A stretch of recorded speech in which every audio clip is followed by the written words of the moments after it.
Guys, it's me. I'm back. What's up, party people? We're like, Max, come on.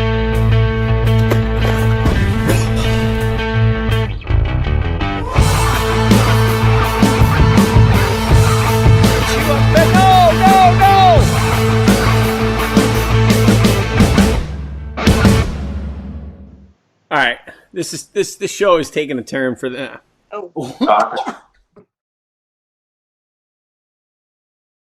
Hello, everybody, and welcome to Monster Bass Live. I'm Samantha with you guys here today, and I'm so excited to have you guys all join us. I'd love to know if this is your first time with us live joining Monster Bass. Go ahead and comment in the comment section for us. I want to see who's live. And those of you veterans who pop on here, say hello as well. I'd love to know that you guys can say hello, that you guys can hear me okay. First time, see some first times coming in for Bass Fishing One. Welcome. So excited for you to be here. As I said, my name's Samantha. I occasionally host these. Normally you'll see Rick as well. So super happy to have you on here. Let's see, Logan are on here as well. A couple people that, good evening, Sam. Hi, welcome to everybody who is a veteran here. Super happy to see you guys. Hey, Monster Bass family. Yeah, a lot of newcomers coming in. Hello, hello. Hi, guys. All right, so we have a lot of people popping in, which is awesome.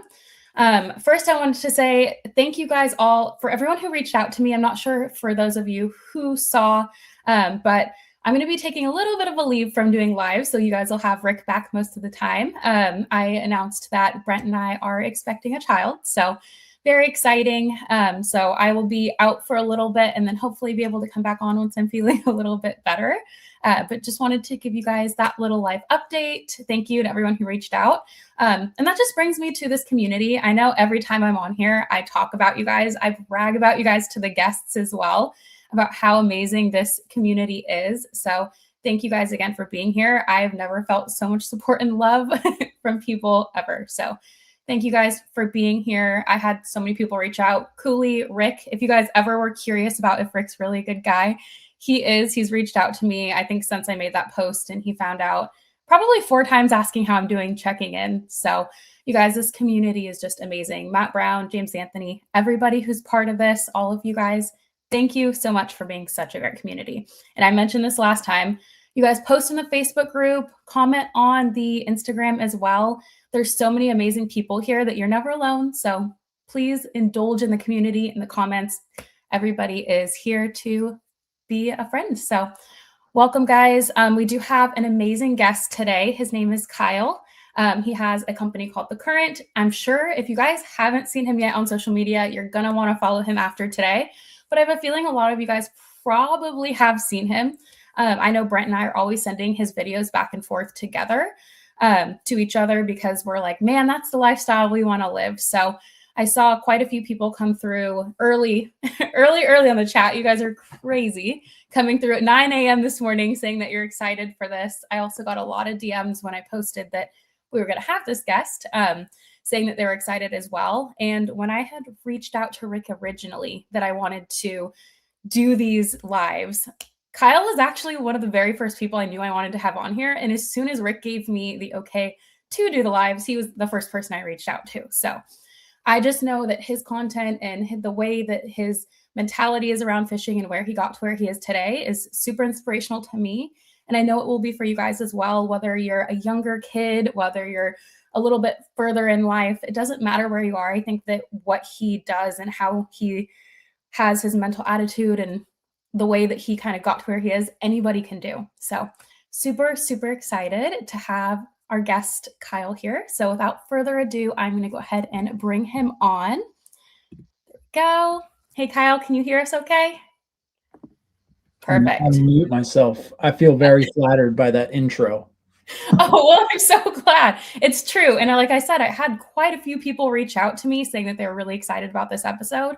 I know that the people here on live are going to be great, but also the recording for people that get to go back and watch it too are going to be super excited. So I think you have something to offer and share with everybody. So thank you so much for being here today. Of course. Yeah. Stoked that I was the first person that you reached out to and all of those kind words that you opened up with. It's been quite a journey to get to where I am today, for sure. Absolutely. So I know that you have coined the term, in my eyes at least, fishing for a living. So before we dive too deep into your past and everything, would you mind just explaining to us, what does fishing for a living mean to you, and what does that look like just in your life? Because I'm sure it's different for everybody, but for you, what does that look like, and where did you come up with that? So it's kind of perfect that you asked that question first, because that is the name of my podcast, Fishing for a Living. Uh, Shameless plug immediately, Spotify, Apple, and on YouTube. But fishing for a living is more of a mindset than it is like literal. Fishing for a living, to me, it means chasing your passion for a living. Fishing could be interchangeable for, I don't know if anyone's on here that's a knitter, but knitting for a living, I could have someone on the podcast that's a knitter. The whole idea and mentality is find something that you find passion in that can give you purpose and do it for a living.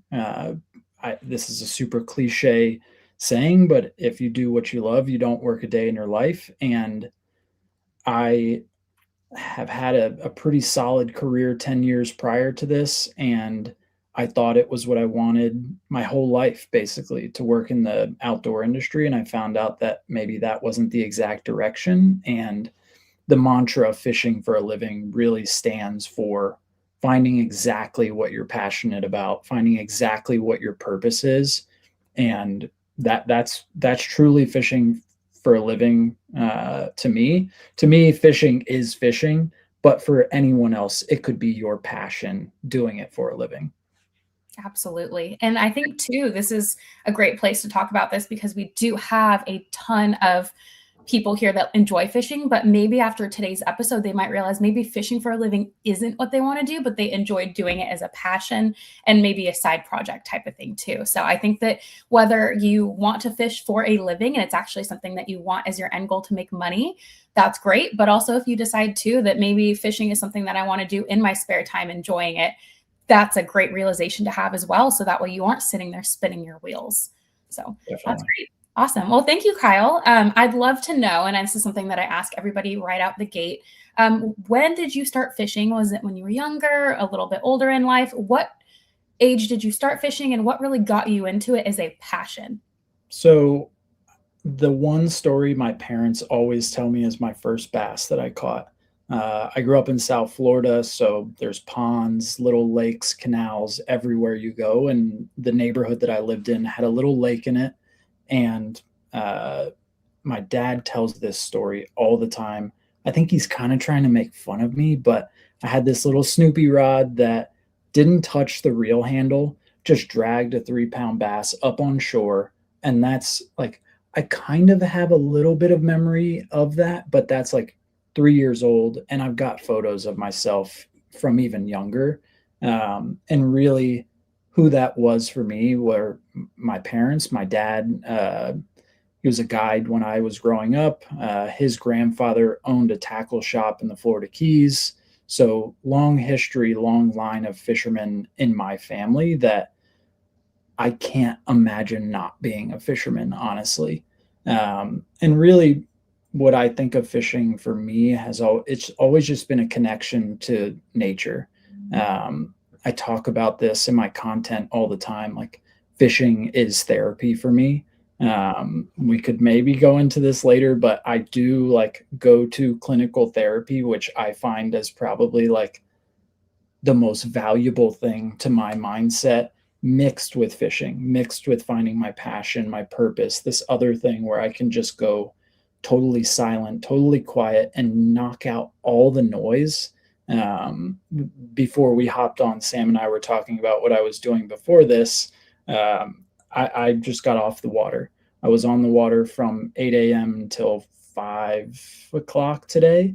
And that's my job at this point. I was shooting content out on the water. And like, it's a mix of both work and something I love to do.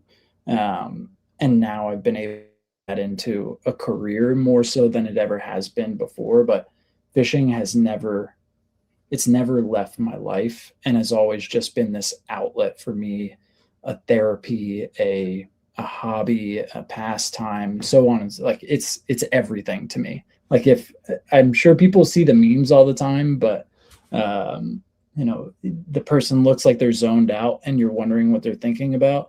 That's definitely me. Like, I'm always thinking about fishing, and my wife will tell you that 100%.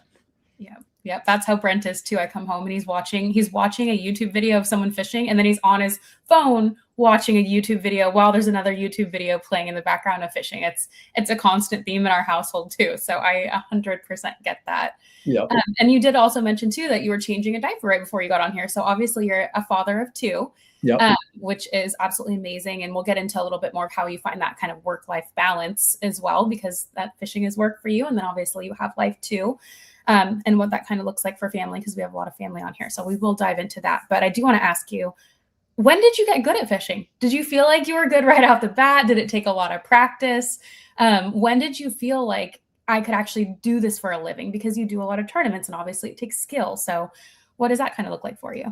I mean, good is subjective, right?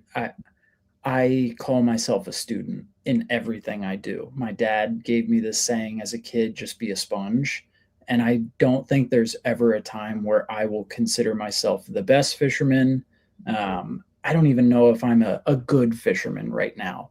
I have bounced around so many different types of fishing throughout my life, and strictly tournament bass fishing it's somewhat new to me the past 5 years. I'd say I'm learning every day. I like to say I'm humble. I did pretty darn good today after not being on the James River. I haven't been back here in 6 months here in Virginia, and caught 2 5s and a 6 today. It was all right day. It ain't too bad. But I wouldn't call myself good. I'd just call myself a student. Perfect. So that brings us to the topic of what did it take for you to feel, I guess, that you were ready to move to that next step? So let's talk about a little bit, what did you do prior? And then what was that gut moment of, I need to do this and I need to make this something that is more than just a passion. It's actually work now. So I think when we talk about my journey and what other people think of fishing for a living, like, let's talk about actually what fishing for a living is. I can deep dive on that, and that will explain everything. Again, I am part of my P&L, which is a profit and loss statement for my business. There is not a single line item for tournament winnings, not one. I've spent the past 10 years as a marketer in the outdoor industry, in publishing, and then at a coffee brand, a 100-plus-year-old coffee brand that a lot of people I'm sure would know. I'm a marketer. That's been my career for the past 10 years. I had the opportunity to work at Facebook, at Twitter, so right at the hub of these social media companies. And it just so happens that I absolutely love fishing and can't get enough of it. Every dime of my personal cash, we talked about, I have a family, so I have to be careful with how much I spend, but every dime from a dollars and cents perspective, every extra second that I have that's not committed to family, to friends, to important things that are outside of fishing, every other second is committed to fishing. I ride bikes as well. I do some other stuff, but for the most part, it is always fishing. So I'd say when you think of, like, I'm sure a lot of people thought fishing for a living meant that I wanted to be a professional tournament angler. If that outcome happens for me, I'm super stoked. I'd be ecstatic to fish the Bassmaster Elites one day. I'd be ecstatic to be in the Classic. Like, that is lifetime goal, but in my 1 year, 3 year, 5 year business plan, the Classic's not even on it. Fishing the Opens might be, fishing Toyotas is likely, but I don't expect that I'm good enough for it.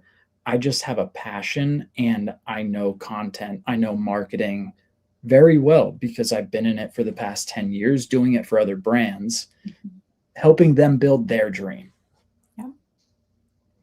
And so now you get to build yours using that knowledge. Yeah. Yep. Absolutely. So walk us through a little bit of what that turn kind of looked like for you. So where were you? What were you doing right before you decided to take that leap? And I know you also mentioned your wife was a big plug for that as well. So talk us through that kind of transition period for you, the good, the bad, the ugly. What did that look like for you? Yeah. When I was growing up, I never wanted to be a lawyer, a doctor, an astronaut, none of that stuff. My dream as a kid was always to be a fishing guide in the Everglades. My dad was a guide there. I wanted to do it. And I learned pretty quickly when social media popped up. For reference, I'm 34. I'm not old. I'm not young. Um, but I was in the era when social media came about. The Everglades did not have a lot of guides back then. I fished at a or Everglades National Park, the Flamingo entrance. And once social media hit, the popularity of so-called guides went through the roof. And my my desire to be a guide pretty much diminished from there. And that didn't stop the passion for fishing. Um, I graduated high school. I tried to become a firefighter. I quickly found out that that was not the answer for me. And right after that, I started working on sport fishing boats and motor yachts and got to travel around the Caribbean. Eventually, a boat that I worked on came out to California. And it's always been like either my job in a sense, like working on sport fishing boats. I was fishing for a living, quote unquote. Um, and then literally jump ship when I was in California to learn the marketing side of business because I've always loved content. I've always loved photography, videography, storytelling. And that was kind of my leap to connect those dots of passion plus something else I was super interested in.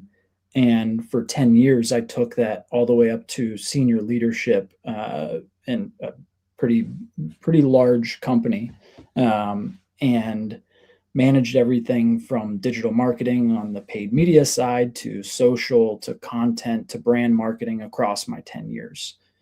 And there was a turning point. So I left my job August 11th. Well, my first day on this job as the Kurrent was August 11th of last year. August 12th was my birthday. So I made this leap with a giant plan. There was no, like, there was never a, I'm just going to do this on a whim. That's good to know, everybody. He did Yeah. not just say, I'm going to quit my job, go and do this on a whim. He had a plan. I have talked to hundreds of people that have asked me how to do this, and that is the first thing I say is this did not come overnight. But I can remember the months leading up to it and thinking there was really this one moment that I continue to go back to. When I got out of the outdoor industry, I moved into coffee, but our market was like lifestyle. We were targeting a broad audience, but the people that I worked with in my role was really on the brand and digital side. And I worked with a lot of influencers in categories outside of fishing. Influencing, like the traditional sense of influencing, it's super common. And I was managing that budget, managing those relationships, those partnerships, the strategy. And I can remember this one quote that I got from someone that we had worked with the previous year. We wanted her to come to an event in New York for 1 hour. We wanted her to post one Instagram reel and one set of stories. She had 975,000 followers. I want you to take a guess of how much she quoted us. You guys in the comment section guess, because I feel like it was probably a lot of money. But with that amount of followers, I mean, that makes sense. If you guys have any guesses, put it in the comment section. I want to see what you guys guess, because 975,000 followers. All she was doing was showing up for 1 hour, posting one Instagram reel. Okay, Cupcake says 3,000. Man, 100K, someone says. Steven's actually right on the nose. Right on the nose. It was $100,000. Wow. And she was non-negotiable. That was the turning point for me where I said, I can't keep doing this. Yep. I can't do this. We had worked with this person before. we had paid her a tiny percentage of that when she had about, I think she was at like 600 or 700,000 followers. It wasn't even half that amount, not even close to half that amount. And just seeing how this industry that I'm in, I call myself a creator entrepreneur, just seeing how creators can grow an audience, a community, and work with brands and not care. I'm not going to name drop who this person was, but there was minimal respect for the brand.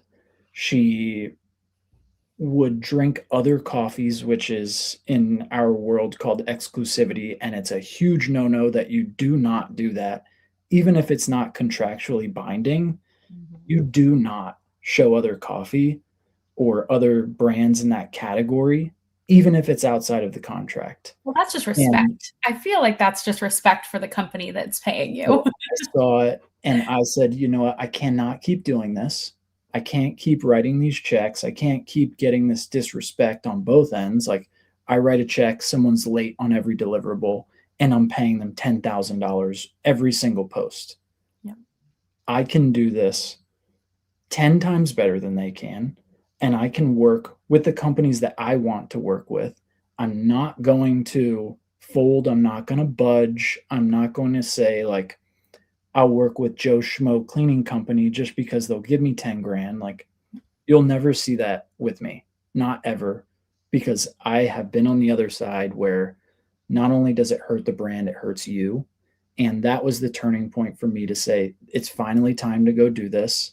I put together a business plan. My wife and I have a financial advisor. We worked with him to understand when it was the right time, how we could do it, how long of a runway I needed. And that came with all out like strategy for month 1, month 2, 30, 60, 90 to a year of how much I need to make, what are the steps I need to take, the P&L, everything. And that was the moment that I said, once we were dialed in, once we had it figured out, and other caveat, we were moving to Arkansas. So this was the best opportunity for me in that moment to say, I'm going to go all in while we're living in Arkansas for the next 6 months. And that's when it started. Okay. So you built a business plan. This wasn't something that you just jumped into and said, I'm going to quit my job and start fishing and start filming it. This is something that actually took time, resources, I'm assuming money to hire a financial advisor to build out this plan with you. So that way it's not something that you're just going to just jump into without having knowledge that it's going to work. Right. Yep. Yeah. And I think that's super important for people to note as well, because I think people, and we'll play on the phrase, I know, like you were saying with some of the other ones, it's overused, but if it was easy, everyone would do it. Right. And so this is one of those situations where, yes, you see people on YouTube and doing fishing videos and stuff, but you have an actual business behind it. This is something that you took the time to set up for yourself to make sure that it is successful. There was actually time, money, planning that went into it, correct? Yeah. Oh, yeah. Yeah. There's not one revenue stream. I'm not just a creator. I'm not just looking for brand deals. I'm not just expecting that YouTube's going to pay my bills. I came into this with the knowledge that I've gained over the past 10 years, both on the publishing side, because if you look at the creator economy, which is what a creator is in these days, the ones that are doing really good right now are the ones that look at being a creator like a business. And you can't expect for one thing to pay your bills. So this is a business. This is not just me going and posting online every day. Like I said before we got on, I was out shooting content while I was fishing today for a brand. That is my ideal lifestyle, is that I get to mix my passion and work together. I love shooting content. I love being creative. I love storytelling. And if it mixes with fishing, that's the dream. Absolutely. And so there's so many avenues that you can make money doing this. It's not just going out and filming a video, putting it online and waiting for the money to come in through YouTube, but also working with brands as well. If someone wanted to come into this and start a plan, where would you say that or I guess your recommendation of where they should start. Do you think that they should open up all avenues right away, reach out to brands, start a YouTube? If you were to do it all over again and give advice to someone who's just starting out, what would your advice be? Oof, I'd go way back. There's a Japanese mentality called ikigai or ikigai. It's Ikigai. It's basically a mindset of finding your passion, what you're good at, and how you can make money. This is something that I've practiced for the past. I had a boss when I worked at a company called Canyon Bikes that introduced me to this concept. He was the president and CEO there. And it helped me define everything that I wanted to do. And I think some people, maybe they just want to fish. Maybe they want to be a tournament bass fisherman. Like I said earlier, that's not me. Like if it happens, it happens. I'd consider myself closest to Milliken in that sense, Ben Milliken. If I was to restart today for anyone, I'd say figure out what in the world you're good at, figure out what in the world people will pay you for, and what you're super passionate about. And those three things combined together will help you define exactly what you want to do. Because I don't think someone that is not good at making videos or not good at talking on camera should be jumping on YouTube. Yeah. The same with Instagram. Both of those channels right now take authenticity. They take being relevant. They take, building a community, these things that are sometimes good for extroverts, sometimes good for introverts, doesn't matter either side. But if you are not good at talking to a camera, and it seems like there are a lot of people in this chat right now, I don't know if you are or you're not, but I would say understanding how you can make money, how you can be happy, and what people or what you are like actually already good at would be where I would start. Like I tell people all the time that the Fishing for a Living podcast specifically will never just be fishermen. One of the upcoming episodes is with an artist. He's a tattoo artist. He is a artist, like an actual artist. His name's Drew LR on Instagram. It's Drew Wilson. Oh, I have some of his stickers. So yeah, he's the if you He's were awesome. you're a bitch kind of guy. That's his, I have one of his sticker. I think it's Efron and Fine Trout or something like that. One of his stickers. But that is the mentality of how I would start. Like if fishing is your passion, but you are good at being mechanical, as an example, and you're also good at being on camera, maybe you do need to start a YouTube channel and talk about the mechanics of fishing or the mechanics of boat building or engine building or repairing and maintenance on motors. Like I would say figure out what you truly are good at, what you truly enjoy doing, and what people will pay you for. And that is the best business plan that you could come up with. I think that's an absolutely amazing point because you might enjoy the fishing, but like you said, there could be other avenues that you could take to be able to incorporate that into it. So whether that is art or whether that is actually being a guide, if you enjoy teaching people, maybe guiding is right for you, or tournament fishing if you are a competitor, right? So there are so many avenues that you can take. It's just finding out your passion. So that's really, really great advice. Thank you for sharing that. I think that sometimes people can tend to watch these and get discouraged, right? Because they're like, I'm not great on camera. Like for me, I have worked the last 5 years before this job that I have now. I worked in personal development and there was a lot of online coaching and things like that. So for me, I'm comfortable on camera and I enjoy like doing this podcast is something that's super great for me because I get to talk about fishing. I might not be out there catching 10 pounds, every single time I'm going out, but I at least can come on here and talk about my experience and interview people because that's what I enjoy. And I'm still getting to be a part of the community. So I think that's absolutely amazing advice. I think there's something funny about what's happening right now with judgment too, of people that are taking a similar route as I am. I don't know if anyone's familiar with North GA Fisherman on Instagram, but he's done something similar not long ago. Same with Bailey Eigbrecht of the Serious Angler podcast. Neither of them, I don't think their goal is to become professional tournament anglers, like on the Bassmaster Elite level or the MLF pro circuit level, but they know content, they know storytelling. And I think there's something to be said about fishing for a living and just finding your route. Like, I've had so many people look at my boat and say, like, dude, you need a nicer boat to do this for a living. It's like, do you even know what I'm trying to do? Like, I'm not trying to guide. I'm not ready to fish the Toyotas yet. I'm not ready to fish the opens. Like, no, my boat isn't ready for that. But to create content, it's perfect. It does everything I need to do, and I'm not overspending right now. I have a calculated budget, and I think just yeah, I think ikigai, if anyone is really like, I don't know how to do this, that will really help guide you. Like, what's next? How do I direct this next step?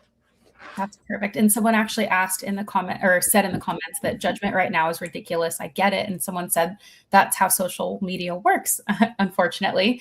Let's talk a little bit about mindset, since that kind of dives into that topic. We talked about what living fishing for a living means. And I think that whole conversation we just had really put the nail in the coffin of like, find out what it is that makes you feel alive. And that is you're fishing for a living, right? So let's talk a little bit about what your mentality is when you go out there and maybe you have a bad day or you're facing judgment.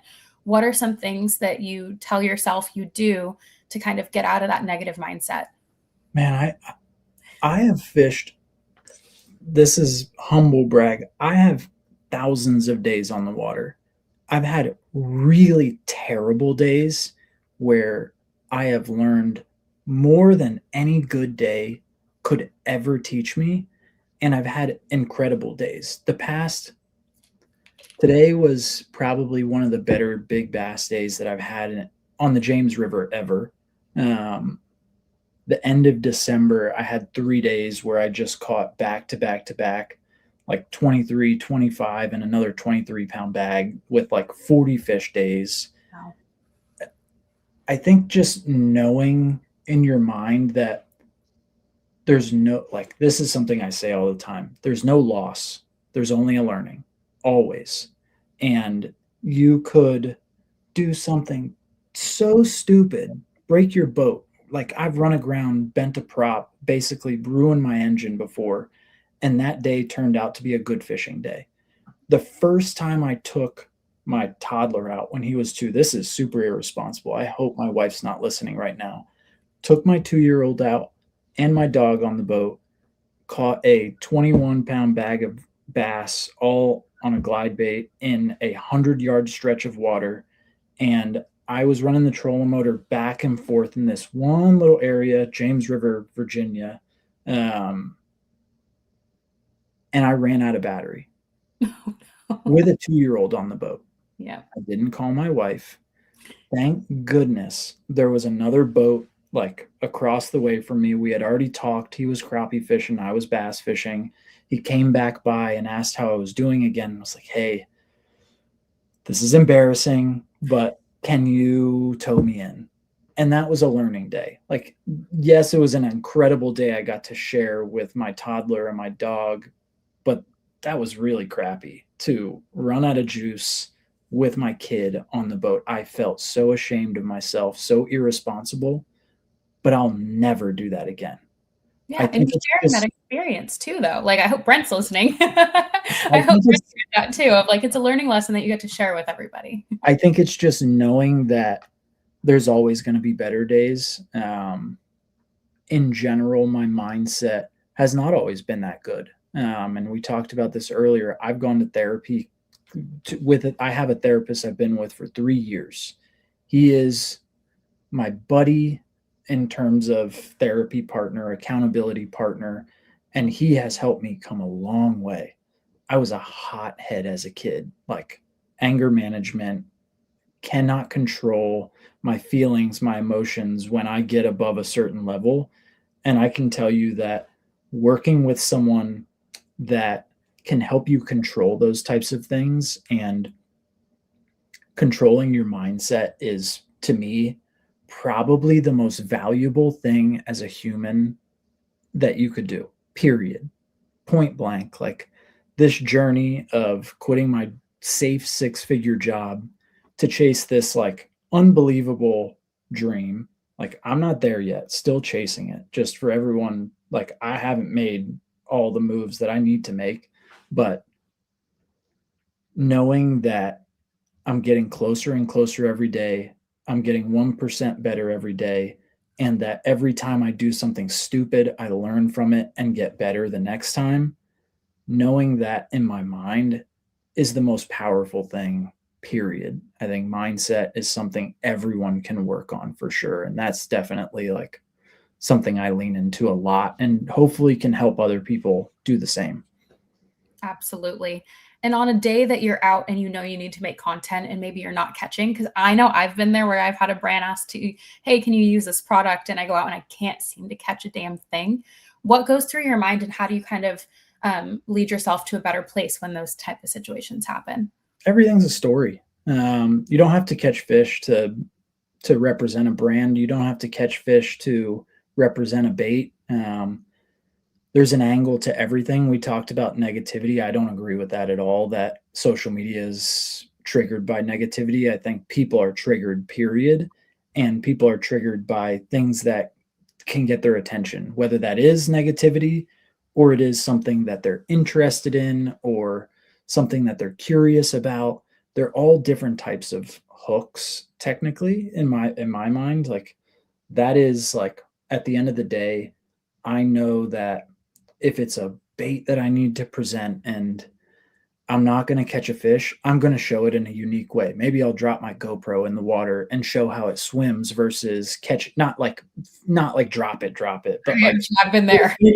put it in the water and show it underwater.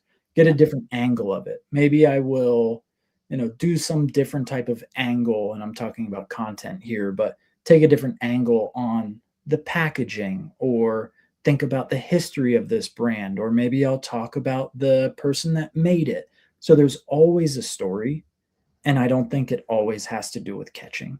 I think that's a great point too, though, even to whether it's social media or fishing in general, take a different angle to it, because maybe you're getting stuck because you're like, there needs to be fish here. I see them on the screen and they're not biting.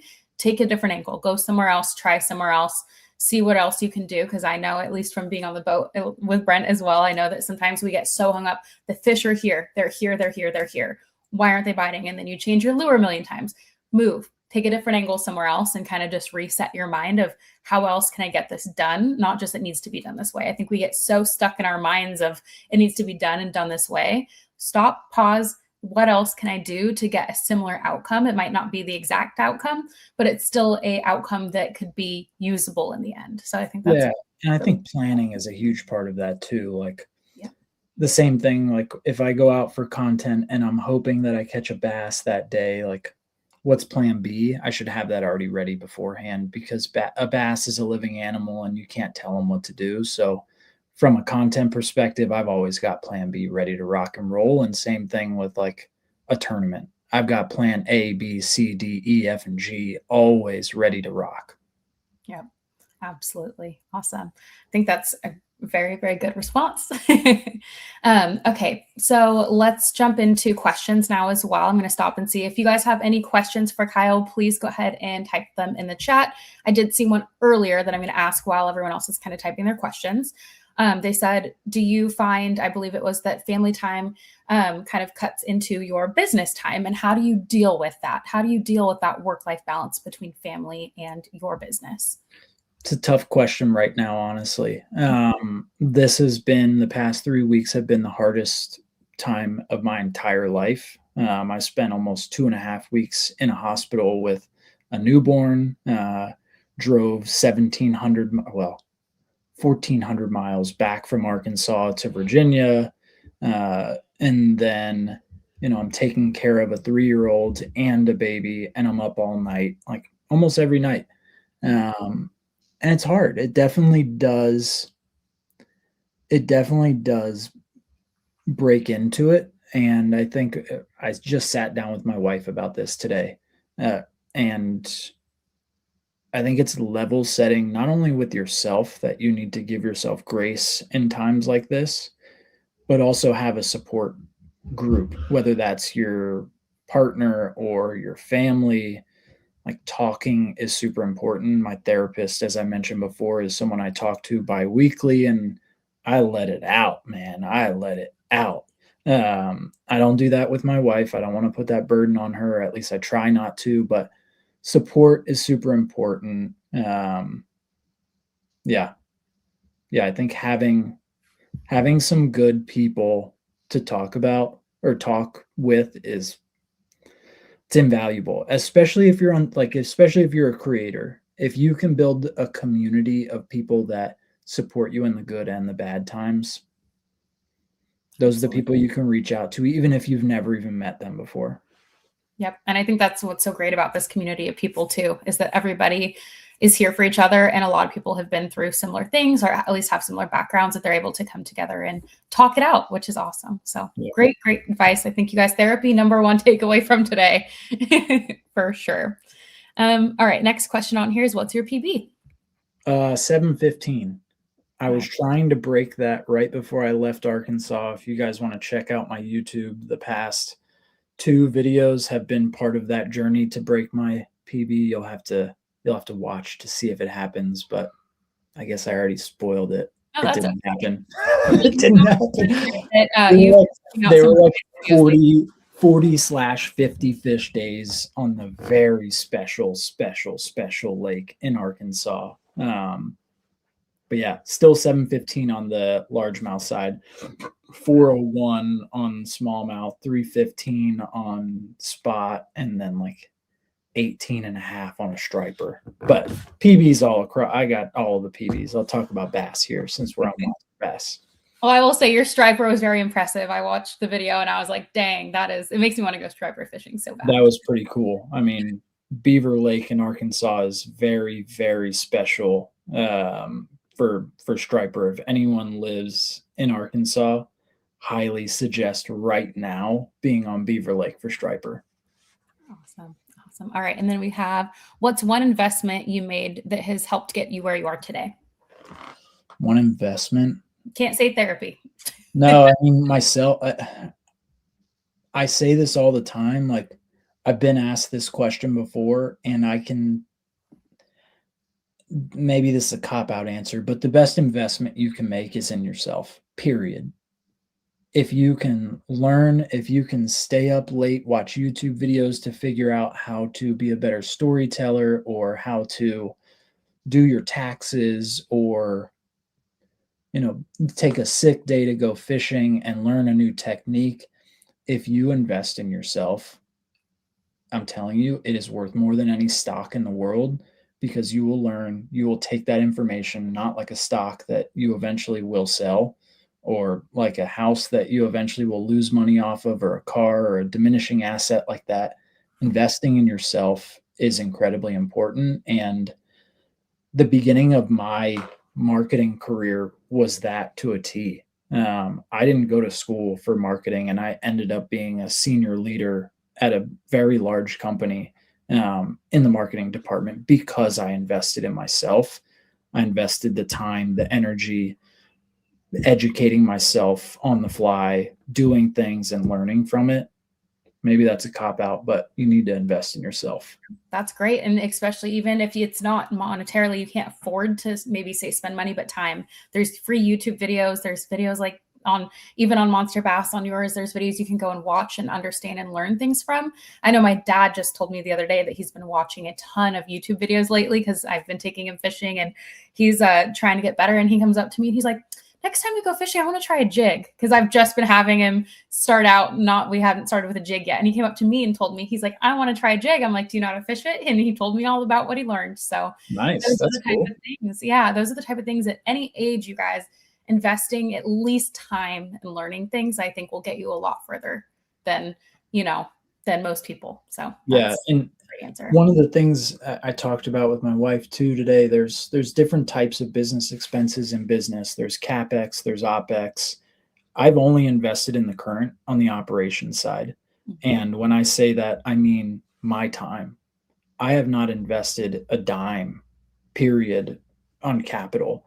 Tournament entries, yeah, gas to get to tournaments. I already had all my camera equipment, so on and so forth. But what I am selling to build this dream, and hopefully some folks have already watched this, but I I dropped my full business plan like 2 weeks ago, did a full rundown of it. The way that I'm making money is selling my knowledge and building a community. Those are the two avenues for me. Yeah. And when you say you dropped it, you mean, did you drop a video? Like you Yes, shared a dropped video? a video where Oh, I pretty cool. fully went through my, it's not like a full P&L, but it's profit sheet without the loss sheet. Like I'm showing everyone how much money I'm expecting to make this year, how much I need to make, or else this is not going to work out. And where can they find that, Kyle? I will drop it in the chat. Perfect. So that way you guys can actually see his breakdown. It's not just hearing about it, but you'll actually be able to get involved, which will be really, really cool too. And then while you're grabbing that, I did see, I'm going to use 2 questions here together because I think that they can kind of go together. Okay. So we have one for, what advice do you have for someone starting out late in life, kayak bass fishing? I'm just going to say, what do you have? What advice do you have for someone starting late in life and fishing in general? And then I also have someone asking, what's your biggest advice for younger fishing creators, 16 to 18? So it's a 2-part question. Let's go with later in life first, and then those who are younger in life. Yeah, later in life, I would say there's never been a better time on social media than to, I don't know this person's age, but there's never been a better time to be an older creator. Every creator, if you pop on to YouTube right now, you're going to see in the 18 to 35-year-old range. It's Gen Z, millennials, maybe some a little above millennial. But the most important thing, and I can't stress this enough right now, is relevancy. People want to be able to relate to someone. So if you can build your audience around people that are similar to you and not try to just fold and talk to everybody, you are going to grow. Because if you talk to everyone, you're talking to nobody. So I think that there is a lot of space for people in the older age bracket. I don't want to hurt anyone's feelings. I don't know what old everyone considers, but yeah, I mean, if you're retired, if I was retired right now, the first thing I would do would be start a YouTube channel. That would be the first thing that I do, is teach other retirees how to go fishing and use their time. Because what do people fear most about retiring is not having crap to do. People will be able to not only consume your content, but you'll inspire them to go fishing. There is a huge market for the older generation from my perspective. So getting started at an older age, I mean, if you already know social, like you're ahead of the game, obviously, because I'm just putting my parents out there. They're not very good at social media. They post on Facebook every once in a while, but my mom still comments on my Instagram and my Facebook, even after I ask her not to put the hearts and stuff like that. But I don't think that older folks are perfect just generically at social media. So if you can figure out social, and that to me is storytelling, building a community, really being relevant and authentic, I think you're ahead of the game. So that'd be my recommendation. On the younger side, you got to start. You just got to start. You got to get in front of a camera. You got to start talking to people. I can give one kind of data point. It's not perfect, but when I post a video on Instagram showing my face talking to a camera versus a clip of B-roll of me like driving a boat and some text overlay and a cool hook that everyone loves, I could get hundreds of thousands of views, maybe 100 to 200 followers. If I talk to the camera, if I am relevant, if I am authentic, if I provide value, I could get 10,000 views and 1,000 followers. Relevancy, authenticity, raw, real is incredibly important. So I would say for someone younger, you need to get in front of a camera. You need to work on your fishing skills like that. I know a lot of young kids that think they know everything. You need to be a sponge. I'd say learn everything you can. Yep. Yeah. And consistency, certainly. I mean, that is absolutely one of the most important things these days. But I think there's something to be said about it too. Like the past 3 weeks, like I mentioned to you guys earlier, been very hard for me. I've had 5-10 minutes here there to actually work, but I let my community know what was happening and I wasn't consistent during that time. So I think being transparent might be more important than consistency, to be totally honest. Absolutely. And that can be, I remember when I was younger, I used to make like videos with my friends, like just silly videos with my friends. And I think that's really helped me as I got older, of being in front of the camera and watching it back. And, sometimes you critique yourself a little bit, but it's good to have those even just for yourself. Like if you're just going out fishing by yourself, just film yourself, give it a try. You don't have to post it. Eventually you want to, because you want to start getting out there and just doing it. But even just going out with your friends and say, hey, do you guys mind if I make a video? Whether you do post it or not, that's okay. But at least getting out there and just having fun, right? Having fun, showing, like you said, your personality. And that's really what's going to get you those followers as well. Don't just be like everybody else. Also, I say followers too. Don't take that like perfectly. Followers is not the only answer, obviously. Like these days, something I talked about. Sorry, I was dropping my link in here. These days, we've all been on social media for over a decade for the most part. So it takes a lot for us to hit that follow button these days. So don't get discouraged if you're not growing from a follower perspective as fast as you can, but be ecstatic if you can figure out how to get people to watch, how to get people to share, how to get people to save, and how to get real views that are intentional, because that's incredibly important. And I can tell you from being on the brand side, a lot of times that's more important than follower count these days. Absolutely. That's a very, very great point. And because people out here buying followers, right? Like it's not all about the followers. Yeah, I don't want to actually talk about that part. Yep, I feel you. All right, last question we did have here from Rick. It says, what recommendation do you have from someone wanting to make an impact on brands pro staff to get noticed? Brands pro staff to get noticed. Can you say that question again? Yeah. What recommendation do you have from someone wanting to make an impact on brands pro staff to get noticed? Let me ask Rick, if you can type in the chat. Are you talking about from a business perspective or from a person on the pro staff perspective? Are you looking like as a business owner, how to make an impact on your pro staff? Or are you looking for, is the question for people to join a pro staff? Because that question was kind of double-sided. Yeah, I didn't totally get it. It's okay. A few comments on it. I mean, if you want to, let's take it from the brand side first. I think the most important thing in business, period, is people. You can never build a business without people. And whether that's your consumers, I don't know. Do you guys have a name for the members of Monster Bass? A name for the people? We have our pro staff members, and then in the chat, our community. The community, yeah. Like if you treat people the right way and they want to come back because they feel a part of something, that will eventually turn into people wanting to be a representative of your brand, so to say. So I think there's something to be said about customer service at the end of the day. Let's take it from a super broad perspective.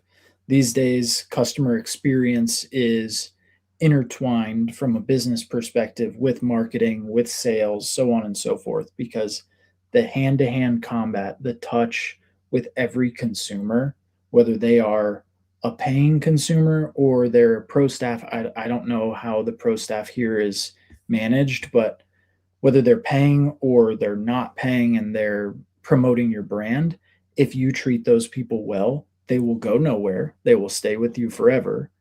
And two, they will promote you because they're family. I think there's a lot to be said about brands that think that everything is just transactional and forget their community or their customers in the dust, because we have all been there. I'm sure everyone in the chat has bought from a company that didn't give a damn about them after they made a purchase, and that just makes you feel salty. Serious, like we've all got expensive things, you know, a car, a boat, an expensive rod, an expensive reel. If you don't feel special after making a purchase that is important to you, I'm going to put it out there. You probably could find a better brand. Yeah. And I will say, as part of the pro staff, I have felt so much love from the community. So that's definitely something I think that Monster Bass does really well, is that they do, like I said, Rick reached out to me 3 times. The owner of the company reached out to me 3 times after I made my announcement that I was pregnant. So I think that this community and the owner and the leadership that we have here is absolutely amazing. So what would you say to people who are on the pro staff or want to be on the pro staff? What are some ways that they can kind of step up and show the world the brand, like from a marketing side? Yeah, they have to want to be there first off. I talked about the impetus of me leaving my job and working with, I guess, pseudo pro staff, paid influencers, could be kind of relative, but we can want your authority, we can want your trust, your credibility, but if you don't have a relationship that you feel trust in, you should go somewhere else. Someone just said it. I left a community because of exactly that. And you should. I think if you show a brand that you care, there's always a two-way street. I have a company called the Kurrentsupply.com. Everything that I own is under the Kurrent. So my merch apparel is the Kurrent Supply. I have people that have bought things from me and then shown up in photos, videos, done shout outs. And you know what I do? I'm not rich. I don't have money right now. I'm broke as a joke, but I'm sending them stuff. I'm sending them more stuff because I appreciate that way more than anything. When someone shows up, shows that they care, shows that they support, that is gold. There's a book from Gary Vee. I'm sure a lot of people have heard of Gary Vee, but jab, jab, jab, jab, hook. You got to give, and eventually it's going to come back. I think it's different when you're in a position. I'm just going to say, like myself, I quit my job. I can't do pro staff or ambassador programs where I'm getting a discount anymore because this is my job. This is my living. I've got 10 years of experience.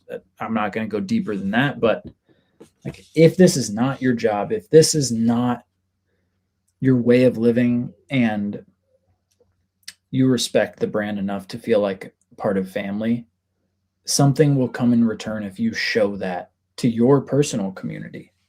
Yep, absolutely. And when I had reached out, so the way I became part of Monster Bass, I was a nobody online. I had just started my account and I actually reached out to Monster Bass and said, hey, I enjoy fishing. I'm good on camera. I would love to promote your products. And at that time I was starting out and they actually gave me a response. Rick got on the phone with me and had a call, and that's where I got to where I am now. And I love making the videos for the monthly boxes. I love actually getting to use the product. And when I catch a fish on it, I get so excited, right? Because you actually are part of something bigger. You're bigger than just the brand. You're part of the community and you get to support that. So I think if you guys are interested, if you're not already part of the pro staff, definitely you can always reach out to them, but start posting. That's one of the biggest things that I think to get noticed is post with the brands, merch, or post with their box or use their product. And I'm just going to say this as someone, I'm not any sort of influencer or anything like that, but if you're expecting just to get free product in return to kind of put out a crappy product, that's not going to be helpful for anybody. So you want to show them what you're about before you just expect free product in return. Kind of like Kyle was saying, if you like it, use it, post it, and the brand will see that and they say, yep, definitely. Maybe we do work with them, or we send their products, or we bring them on the pro staff. But being able to actually show what you have and that you're interested and invested before asking for something is really, really important. Show them what you got, Cold outreach doesn't work anymore, folks. I can tell you that for a fact. Yep, absolutely. All right. Well, thank you, Kyle, so much for being here. Before we do our golden tickets, I just want to ask you, where can the people find you? I have a ton of people in here asking what your YouTube channel is. They say they want to go watch your videos. They want to connect with you. So where can everybody find you? And what is your next steps? What does your future look like for the Kurrent? So everything for me, other than my podcast, is the Kurrent. That's the and Current with a K. First letter, first initial of my first name. I just wanted to be a little different, and it's honestly, it might have kicked me in the butt because every time I try to type it, it autocorrects me. But TikTok, YouTube, Instagram is probably where I show up the most. Um, Threads. I'm on LinkedIn as well. If you guys want to find me, I'm Kyle McCann. You can see a little more about my history and my background and my career. And then my podcast is called Fishing for a Living. Typically, it goes live on Wednesdays at 5 p.m. Did not today. Tomorrow it will go live, a day late, dollars short, but tomorrow's episode's with Kevin Brightwell of KGB Swim Baits. If anyone knows KGB, the creator of the Chad Shad, he's probably the founding father of the glide bait, I would say. So got lucky enough to fish with him when I was living in Arkansas, and we did an on the water podcast. And all of the podcasts, again, it's called Fishing for a Living. It's on YouTube. It's Under the Current on YouTube, and then on Spotify for the YouTube because people want to see Spotify and Apple. It's called Fishing for a Living. Really, what's next for me? Like, I dropped the business plan, and if I can get to it while I'm still talking, my brain doesn't work that fast in multiple different directions. What's next for me is building out the business plan and actually making it happen. Like I mentioned, I'm still chasing this thing. I'm not going to lie to you guys. This is not easy. It is not for everyone. And I can tell you, I'm not supported from an inheritance or a trust or anything like that. I've been lucky enough to be smart about saving, about talking with my partner, talking with a financial advisor, and making it so that I do have a runway so that I can get to a place where eventually, when I get to where I need to be, I'm in a good place. And right now I'm still in that good place, but I have to be financially stable and safe because I've got a mortgage, a wife, 2 kids, a truck, a boat, so on and so forth.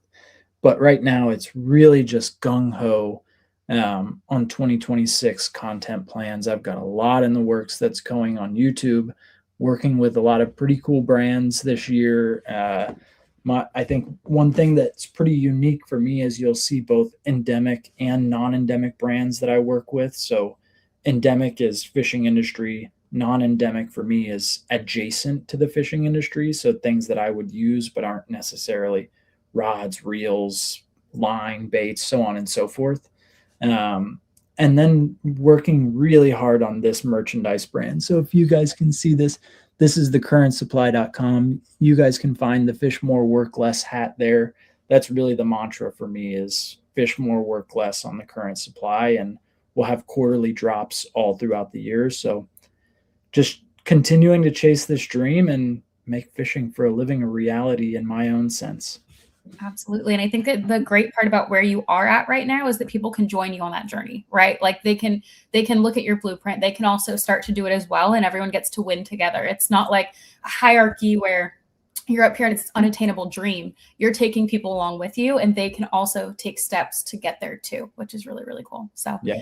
Awesome. Thank you, Kyle, so much for joining us today. This was awesome. And thank you again for saying yes to this podcast. Because like I said, you were one of the very first people I thought of, very first person I reached out to and was like, yep, we got to get him on because I just knew that this was going to be so helpful. So thank you again so much for coming on. You guys stick around. We're going to do the golden tickets. So the funny thing is not a single person asked when we were doing golden tickets throughout your whole show. So I think they liked it. Everyone was engaged. I'm in. Cool. They weren't like, where's the money? So nice. Awesome, Kyle. Thank you so much for being here again. And if you guys want to find him, you can find him at The Kurrent. Also, we popped the YouTube links in there as well. So definitely make sure that you guys do that. Kyle, I'm going to keep you on so you can keep popping your links in there. Yeah. I'll just throw you in the back room, but go ahead and feel free to post your links so people can find you. Sounds good. Thank you, everybody. Nice to chat with y'all. Thanks, Kyle. All right. All right, you guys, it is that time. We are going to do golden tickets. So please go ahead and get your fingers ready to type up those golden ticket numbers and go ahead and post them in the chat now. And we will pull 2 winners. So go ahead and post those golden ticket numbers in the chat if you guys have them. And then what you're going to want to do is email rick@monsterbass.com. I'm going to need a picture of your ticket number, your cell phone number, your PB, name, address, and shirt size. Go ahead and put those golden tickets in there. Don't know if it's me, but I haven't seen any coming through quite yet. You guys can't tell me that nobody has golden ticket numbers for today.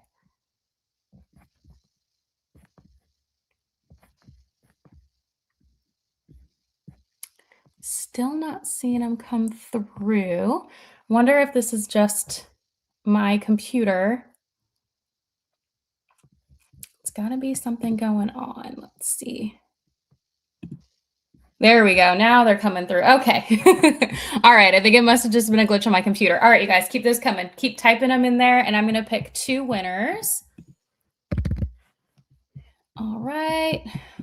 Let's go and grab them.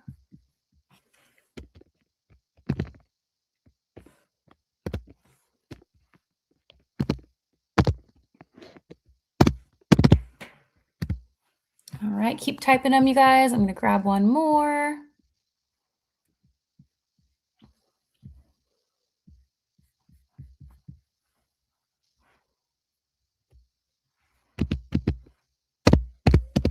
All right, you guys, I got my 2 tickets. I'm going to go ahead and post those in the chat. So the ticket winner numbers are 57699. That is 57699. And number 55804. Let me go ahead and put those in the chat. And if you guys did win the golden tickets, please make sure that you guys, oh, sorry, it looks like they put those together, but it's 57699 and 55804. Please make sure that you guys email rick@monsterbass.com, and he wants to get a picture of your ticket to make sure that those are the right numbers, that you have your cell phone number, PB, name, address, and shirt size. Yep, there you guys go. A couple of you won. Great job. Thank you guys so much for joining us today. I really hope you guys enjoyed this video. If you did, you guys can always share the recording of it as well. Please go follow Kyle, follow him on his journeys. I'm telling you right now, I've been following for a while, and he is super, super fun to watch. His videos are always very interesting. And now that he has his podcast, you guys can watch that too. So thank you all so much for hanging out. Thank you guys all. Thank you for the congratulations. Thank you guys. And we will see you on the next live. Have a great rest of your night. Bye.